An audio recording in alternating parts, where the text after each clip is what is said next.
Okay, so good day taong bayan and we're back po for our second video for today. So kung naalala po ninyo yung video natin kagabi, yung pinag-usapan ko yung nagturuan po basically yung si E.S. Bersamin, the executive and the Congress kung sino talaga yung corrupt. So sinabi ko po doon may magiging interesting news ngayong September 8, 2025. So nagkaroon nga talaga ng interesting news ngayon which is ito po yung highlight so far. Gumawa po ako ng post So yung una po yung sworn statement of spouses Diskaya naming several congressmen and DPWH officials as involved in the budget insertion and kickbacks issue. So ito po yung video na in-upload ko prior to this. And then number 2 naman po, Senator Tito Sotto as the new Senate President. Oath administered by outgoing SP Cheese Escudero. So yung interesting news, akala ko dun sa House yung magkakaroon ng something kasi yung inaaway po ni E.S. Bersamin is yung House of Representatives Pero yung nangyari in reality is sa Senate pala yung nagkaroon ng change of leadership. Pero anyway, may bukas pa naman po. So tingnan natin kung meron pa bang posibleng mangyari sa House of Representatives tomorrow. But anyway po, for today's video, explain ko na lang sa inyo kung paano ba talaga yan palitan yung Senate President, yung Speaker, kasi sobrang bilis po kanina, di ba? And as a matter of fact, wala nga botohan nangyari, di ba? So ang question dyan, tama ba yung ganung procedure? Hindi ba dapat via impeachment tanggalin yung SP or yung Speaker? So anyway, yan po yung magiging discussion natin for today.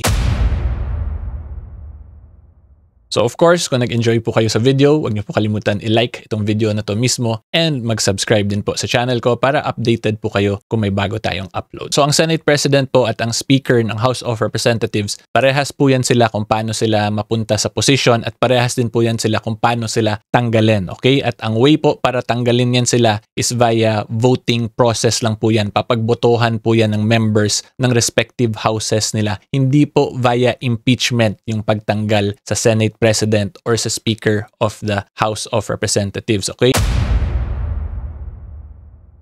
Impeachable officers po, there are only very specific and limited impeachable officers as provided by our Constitution, which is yung President, the Vice President, the Justices po natin, members of the Constitutional Commission, so ito po yung COMELEC, one of which is the COMELEC, and then the Ombudsman po. Yun lang sila ang mga impeachable officers. Pero yung Senate President po and the Speaker of the House, it is only done via voting. Okay? And the way po para mapatanggal ang Speaker or ang Senate President is magkakaroon po muna yan ng motion to declare as vacant the position of Senate President or of Speaker of the House of Representatives. So via motion po yan para maging vacant, and then after po dyan ngayon magkakaroon ng mga nomination process kung paano ma-elect yung bagong Speaker or Senate President as the case may be. Okay? So again, tandaan po ninyo, hindi po via impeachment ang pagtanggal. So tama tong ginawa ng Senate ngayon kasi pinagbotohan naman nila. So ang nangyari po dito actually is wala nga pong botohan Natanggal po si Senator Cheese Escudero as the Senate President, and then nag-nominate lang yung dalawang senators na si Tito Sotto yung inonominate nila, and then wala nang other nominees pa na binanggit yung other members of the Senate. Therefore, pag ganun, since there is only one candidate as Senate President, edi automatic na po yun na siya yung panalo. Okay? Kita po nyo dito, ang nagpa-take oath pa talaga mismo kay incoming Senate President Tito Sotto is si Senate President, si outgoing Senate President Cheese Escudero. Tapos ito, nag-hug-hug pa sila after the oath taking. So kung makita nyo, it would appear now na wala namang bad blood between the two senators. Okay?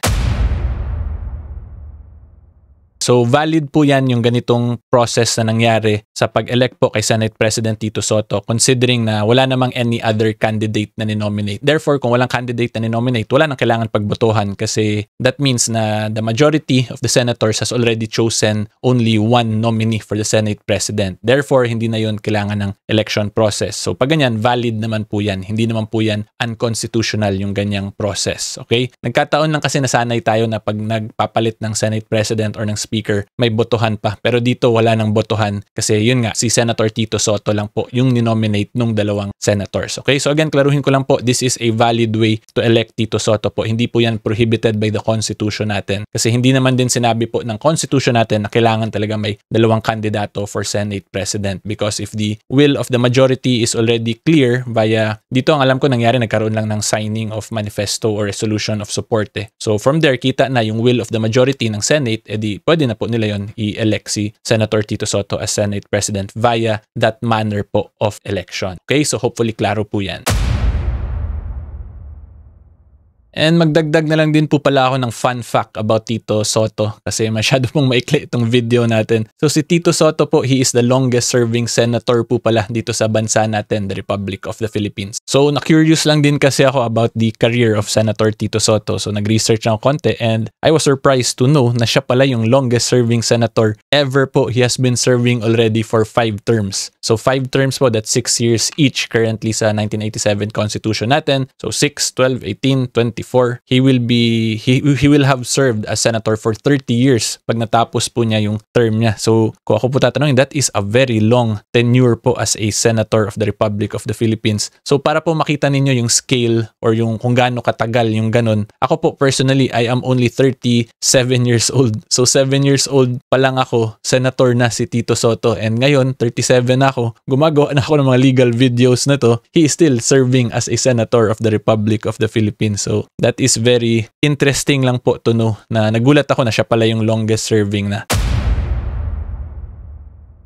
Mag-share na lang din po ako ng personal observation ko sa Senate during, ngayon as a political observant, as a private citizen, and during my short political career of 3 years po dati. So ang masasabi ko lang po sa Senate, kahit na po yan nag-change ng leadership, tapos yung mga certain senators would appear to be more admin-leaning, pro-admin-leaning, pero in reality po ako personally, mas nakakakita ako ng semblance of independence po talaga sa Senate compared sa House of Representatives. Considering everything po na nangyayari sa Senate, di ba? So yung isa po dyan yung kay Senate President Mig Zubiri before siya pinalitan ni Senate President Chis Escudero, karoon ng conduct ng investigation, yun dun sila Senator Bato, which yung mga chismis, yun daw yung rason kaya tinanggal si Senate President Mig Zubiri. Pero despite that, kung makita po ninyo, hindi po yun favorable sa admin yung investigation na yun, pero napagawa pa rin siya ni SP Mig Zubiri before, di ba? Tas during the time naman po of SP Chis Escudero, yung chismis din daw po ngayon is tungkol dun sa mukha daw siyang mas pabor kay VP Sara dun sa impeachment, 'di ba? So kung makita po niyo yung sa impeachment, hindi rin yun favorable sa admin, although si PBBM does not admit na he is involved in that, pero alam naman natin na they belong to different or opposing political factions. So yung pag-archive nung impeachment, kung ako po tatanungin as a reasonable political observant, mas mukhang mas favorable po yun sa kila VP Sara. Therefore, hindi po yun pabor sa admin, pero nagagawa pa rin yun ng Senate, 'di ba? So yan lang po yung point ko, kaya parang mayroon ng semblance of independence yung Senate overall